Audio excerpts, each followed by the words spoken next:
आज के वीडियो में हम रिव्यू करेंगे एनपीएस के 11 पेंशन फंड मैनेजर्स को और जानने की कोशिश करेंगे कि लास्ट के 10 साल में इन्होंने क्या रिटर्न जनरेट करके दी है, प्लस मुझे क्या रिटर्न मिली है लास्ट के 11 साल में एनपीएस इन्वेस्टमेंट में। मेरा पोर्टफोलियो कैसे लगता है, ये सारी इन्फॉर्मेशन आपके साथ शेयर करूंगा। और बहुत इंपॉर्टेंट ये भी जानने की कोशिश करेंगे कि जो रिटर्न्स हमारे पास है ये इसके बेसिस पे क्या आपको अपने एनपीएस पोर्टफोलियो में कोई चेंज करना चाहिए या नहीं।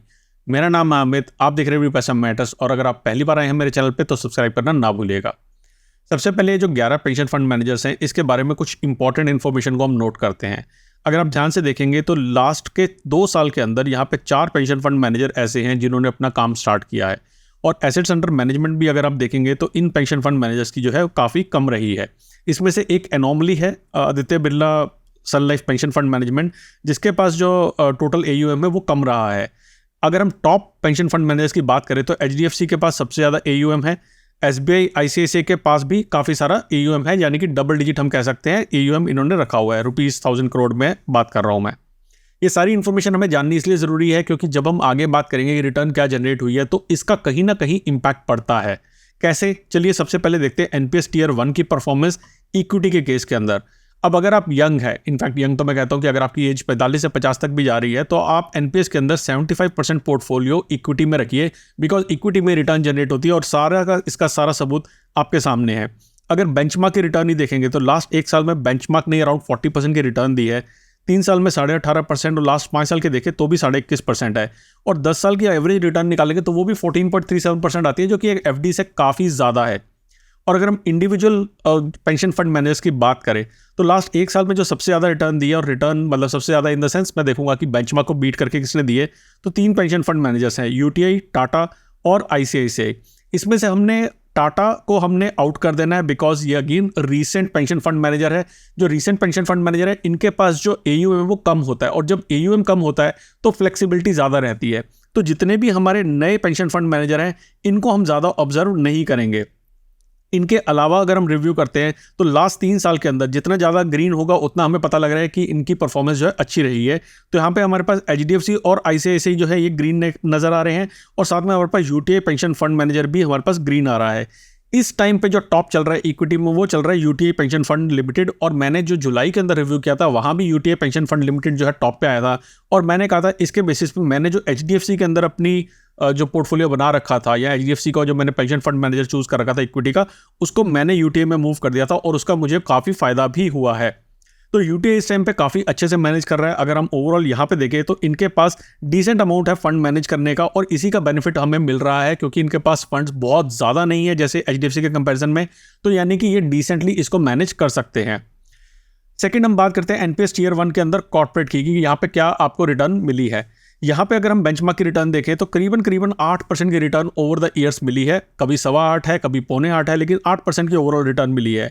अगर हम लास्ट 1 साल की बात करें, और अगेन हम वो 4 लोगों को या 4 पेंशन फंड मैनेजर को यहाँ से हटा देते हैं, तो अगर बाकी के केस में देखें तो आदित्य बिरला, HDFC, कोटक, ये हमारे पास पेंशन फंड मैनेजर निकल के आते हैं जिन्होंने अच्छी परफॉर्मेंस दी है।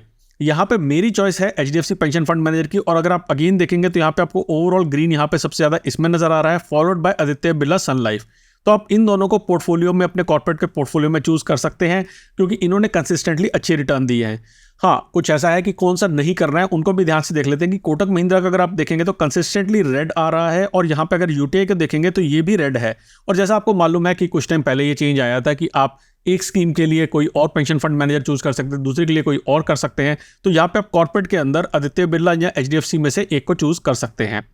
नेक्स्ट आता है हमारे पास गवर्नमेंट की NPS Tier 1 में गवर्नमेंट के केस में सबसे ज़्यादा रिटर्न किसने दी है।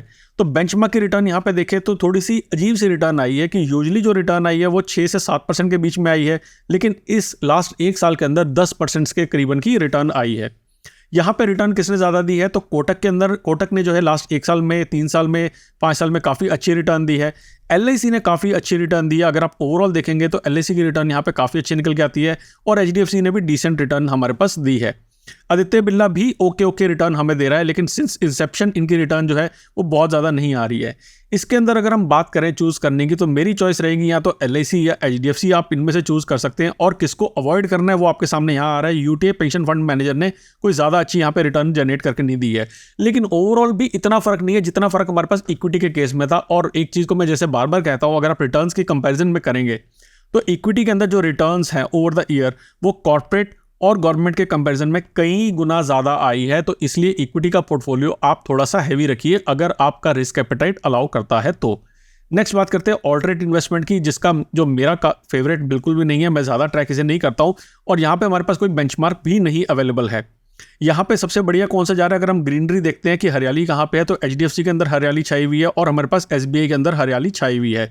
रिटर्न की बात करें तो ऑन एन एवरेज 8 से लेकर 12% के बीच में रिटर्न है। यहाँ पे आप 5% तक अपना पोर्टफोलियो जो है एलोकेट कर सकते हैं। 5% से कोई बहुत ज़्यादा फर्क पड़ने वाला नहीं है।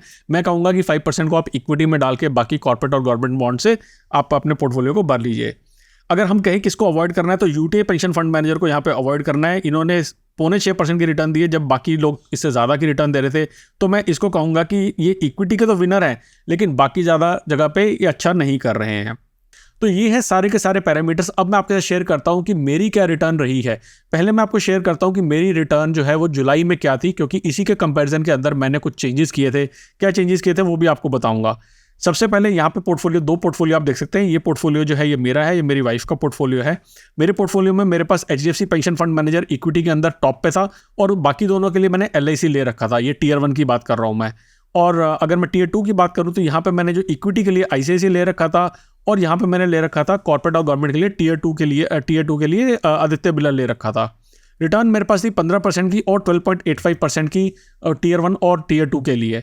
इस टाइम पे अगर हम देखें, और ये रिटर्न एक्चुअली में सितंबर 10 की है, जो मेरी रिटर्न 30 अगस्त को थी वो इससे ज़्यादा थी क्योंकि मार्केट उसके बाद गिरी है तो इसलिए पोर्टफोलियो थोड़ा सा नीचे हो गया है। रिटर्न मेरी आई है 14.8% की और 12.81% की। जो हम पीछे से अगर कंपेयर करें तो अप्रॉक्सीमेटली सेम है, कोई ज़्यादा फर्क नहीं पड़ा है, 0.1-0.2% का फर्क पड़ा है। लेकिन मैंने अब यहाँ पे जो फंड मैनेजर है, मैंने अपना यूटीआई का फंड मैनेजर चूज़ किया है, इक्विटी के लिए एलआईसी वाला चूज़ किया है मैंने गवर्नमेंट के लिए, और आदित्य बिरला वाला चूज़ किया है कॉर्पोरेट के लिए। जो इन्फॉर्मेशन आपके साथ शेयर करी वही मैं देखता हूँ। साल में 2 बार मैं इसको प्रॉपरली रिव्यू करता हूँ कि क्या मुझे कोई चेंज करना है या नहीं। रिव्यू तो खैर मैं हर 2 महीने में करता रहता हूँ, तो मेरे चैनल को सब्सक्राइब कर लेना। लेकिन मैं डिसीजन 2 बार लेता हूं कि क्या मुझे इसको चेंज करना है। पहला डिसीजन तो तब लेता हूं जब इनके पोर्टफोलियो की रिटर्न्स जो है, जितने एनपीएस पर पेंशन फंड मैनेजर की रिटर्न्स है, ये काफ़ी ज़्यादा चेंज हो जाती है, तब डिसीजन लेता हूं। और सेकंड, क्या मेरी जो इन्वेस्टमेंट है वो, मेरा जो पोर्टफोलियो का थॉट प्रोसेस है कि 75% 25 75 10 15 वाली जो रेशो है, क्या ये इसमें मेंटेन्ड है या इससे बिल्कुल इधर उधर भटक गई है। अगर इधर उधर भटक जाती है तो फिर मैं पोर्टफोलियो को रीबैलेंस करता हूँ, जिसका वीडियो मैंने बना रखा है। अगेन अगर हम एक्टिव चॉइस की बात करें टियर 2 के लिए, तो यहाँ पे मैंने आईसीआईसीआई को बरकरार रखा था इक्विटी के लिए, और कॉर्पोरेट और गवर्नमेंट के लिए मैंने जो है आदित्य बिरला वाला चुना हुआ था पोर्टफोलियो, मैंने पेंशन फंड मैनेजर चुना हुआ था। मेरी वाइफ के पोर्टफोलियो की बात करें तो मैंने एचडीएफसी को ही पूरा वहाँ पे भर रखा था, सारे पोर्टफोलियो में, इक्विटी कॉर्पोरेट गवर्नमेंट के लिए। यहाँ पे भी मैंने कुछ चेंज किया है। तो इनका रिटर्न पहले देखिए 14.6% से जो इनका रिटर्न है वो थोड़ा सा कम हुआ है, 14.46% का हुआ है, और 14.64% का रिटर्न है टियर 2 में, जो पहले था 14.72% का। तो ज़्यादा रिटर्न कम नहीं हुआ है। और जैसा मैंने कहा 1,000-1,500 रुपये जो है नीचे आया था पूरा का पूरा मार्केट, उसके कारण थोड़ा इम्पैक्ट पड़ा हुआ है, मगर ये वापस रिकवर करेगा तो ये इससे ज़्यादा जूम होगा। मैंने परसेंटेजेस भी चेंज करी थी। पहले मेरी थी 68-22-10 की परसेंटेज, और फिर मैंने कर दी थी इसको 75-15-10 की। इक्विटी में एक्सपोजर ज़्यादा होना मेरे हिसाब से पर्सनली हमारा रिस्क एपेटाइट है, हमने बढ़ाया हुआ है। आपका जो रिस्क एपेटाइट है आप उसके हिसाब से इन्वेस्टमेंट कीजिए। परसेंटेज जो हमारे टियर 2 में थे वो 66-17-17 थी, इसको भी इंक्रीज़ करके 75-10-15 कर दी। और यहाँ भी हमने पेंशन फंड मैनेजर इक्विटी का चुना, कोटक का, और बाकी चुने एचडीएफसी। और यहाँ पे भी हमने यहाँ तो तीनों ही चेंज कर दिया। एचडीएफसी की जगह पे इक्विटी में रखा हमने यूटीआई को, कॉर्पोरेट के अंदर रखा आईसीआईसीआई, और हमने गवर्नमेंट के लिए रखा एसबीआई पेंशन फंड मैनेजर। तो ये सब चेंजेस थे। अगर आपको क्या इनके बेसिस पे चेंज करना है नहीं करना है, मैंने बार बार जैसे जैसे मैं इस वीडियो में आगे बढ़ा हूँ वैसे वैसे मैं आपको बताता रहा हूँ।